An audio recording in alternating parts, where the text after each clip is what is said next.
good evening and welcome to the storytelling feature of the show tonight.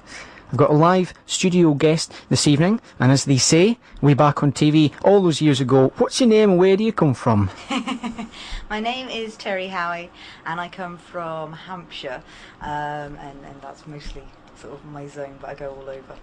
What's the name of your storytelling company? Red Phoenix Storytelling and Productions. An early plug in there. Yes, indeed. On this evening's show. Thank you very much for coming into the studio tonight. My first question this evening, how did you get into storytelling? The very first that I can remember doing storytelling was when I was 4 years old in my infant school playground, because I literally started when I was 4, and I can remember sitting there with a sketch pad doing Rolf Harris style drawing my characters and telling stories to the other kids, and then I totally forgot about it, went off, had a career in theatre. And it was while I was in Edinburgh I started doing the tours, the ghost tours, and doing the street tellings.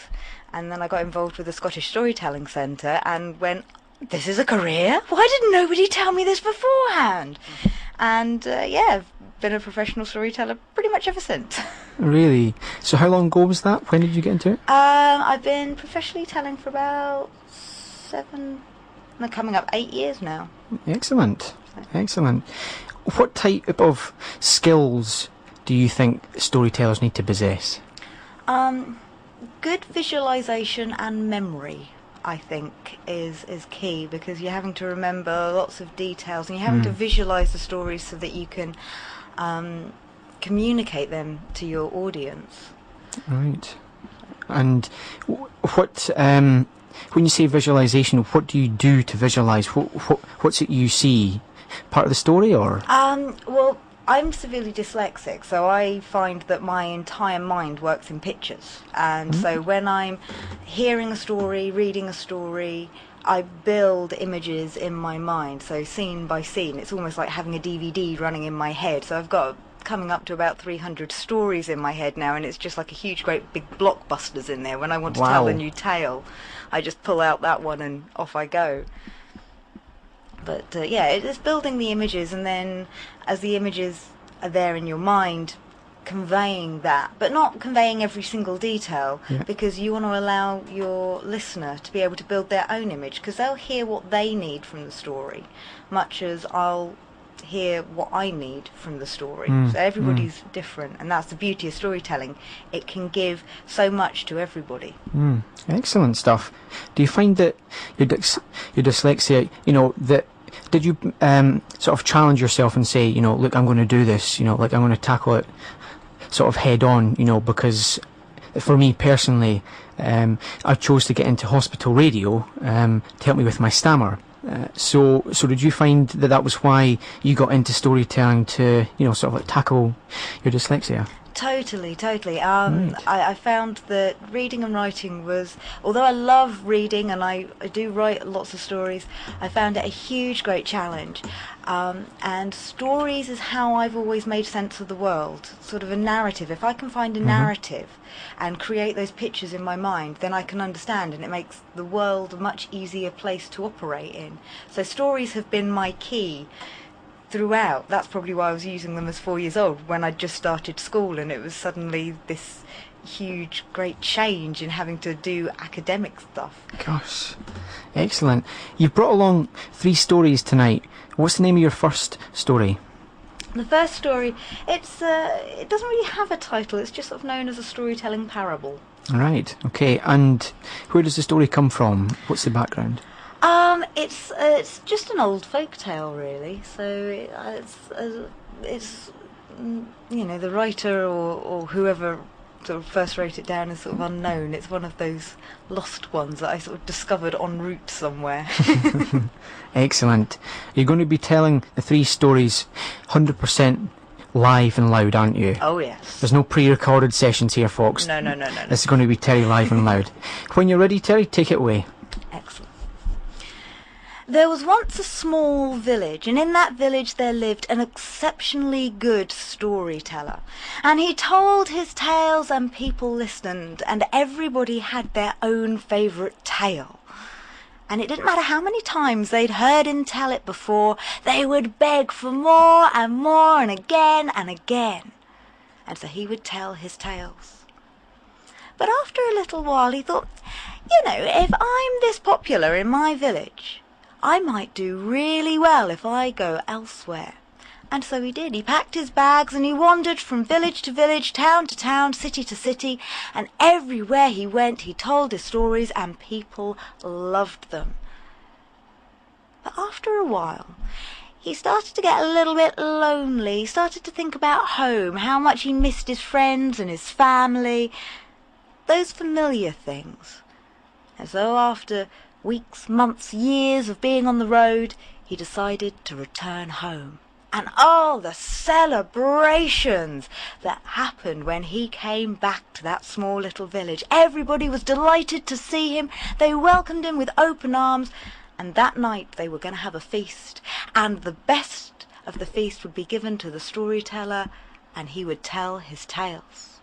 And so they ate and they drank till their bellies were full and tight. And by the fire, as it roared away, the storyteller stood up and started to tell his tales that he'd shared with that village long ago. But as he told his tales, the strangest thing occurred. Although everybody clapped and cheered at the end of them, people murmured, "Oh, I really like that one. Cassandra tells that one. Oh, that's especially good. That's one of my favourite of Peter's. Oh, I particularly like that one. Bob does a really good version." And when the storyteller heard this, he realised that since he'd been gone, the stories didn't just stop. The people who had loved his stories had taken them and started telling them themselves. And he suddenly got really worried and concerned, and he rushed off to go and see the wise man of the village, and he said, "What am I going to do? Everybody's taken my stories. They belong to me. How do I get them back?" The wise man smiled and looked at the storyteller and said, "If you can go and gather me a handful of fine sand and bring it back to me just in your hands, then I will tell you how you can get your stories back." And so it was that the storyteller went off and he found some fine sand and he picked it up. But the strangest thing occurred. The more that he tried to hold on to it, the more it drizzled out between his fingers. The tighter he held, the more he lost. And by the time he got back to the wise man, he opened up his hand and there were just a few small grains left in his palm. The wise man looked at the storyteller and said, "Do you understand that your stories, just like the sand, cannot be held on to? When you tell a story, you give it freely, and the people who hear it, they'll take it into themselves. Giving stories is the greatest gift that you can give." And when the storyteller heard that, he realized the truth of it. And from that day forth, every time he told a story, he told people to take his stories, to tell his stories, and to share his stories. And interestingly enough, he became a better storyteller for it. Brilliant. Thank you very much for that one, Terry. Really good. Where do you get your ideas for your stories from? Where do you pick them up?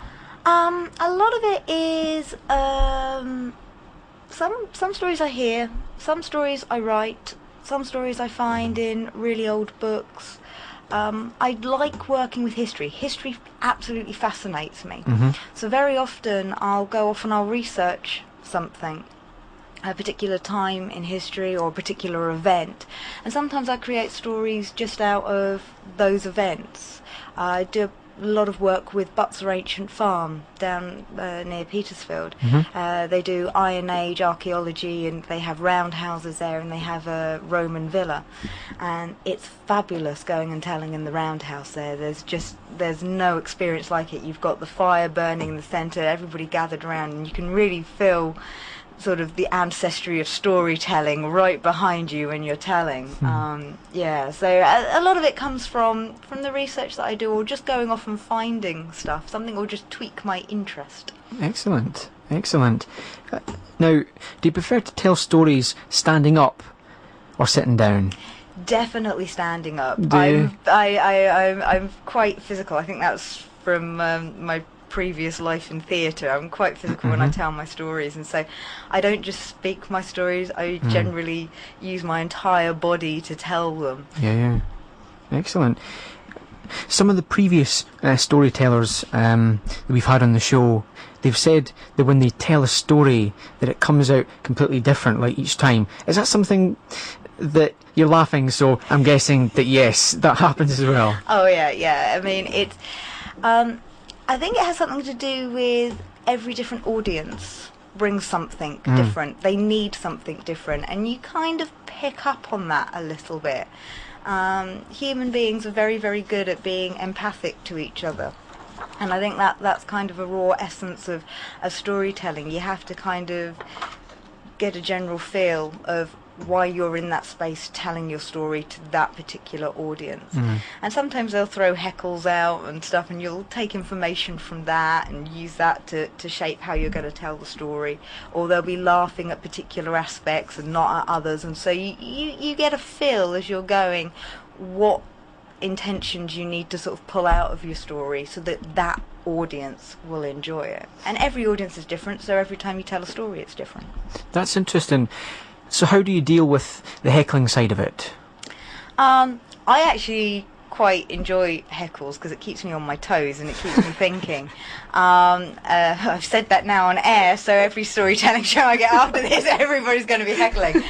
Oh. But no, I think it comes from starting off as a street teller. There was heckles all the time.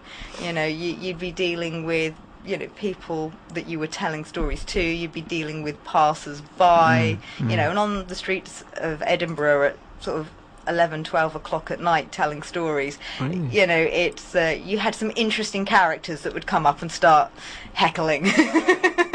I bet you do. Okay, what's your next story called? My next story is called Durgen and the Unseen Terror, and this is one that I actually penned. Excellent stuff. Well, I'd like to hear a lot more about this particular story. I'll let you tell it first, though. So in your own time, Terrie, the floor is yours. Now, I've never met a person who doesn't enjoy a good story. And there was a village long ago where everybody liked stories. They would gather around the fire and they would tell tales, but they only told tales about one particular subject, and that was the unseen terror. The wise man of the village would start. He would stand up and he would describe how the unseen terror was as tall as 100 trees, as wide as 80 houses, and that it would crush your bones as soon as look at you. And once he had finished his tale, his wife would look at him and go, "Tsh, tsh, tsh. That's not it at all. The unseen terror is invisible, and it would suck the flesh off your bones before you had time to think, oh dear." And once they'd finished, well, other people would join in. It had 1,000 eyes, 1 billion arms. It was like a snake. It was like a huge, great dinosaur. Everybody had their own version of what the unseen terror truly was. And just like every person has their own version of what truly, truly terrifies them. But there was one little lad who listened intently to these stories, and his name was Durgen. And he would sit and listen to all the different stories, and he'd think to himself, but I want to know what the unseen terror really looks like. And so he would go around the village, and he would ask each person, "Excuse me, what did the unseen terror look like the last time you saw it?" And they would laugh at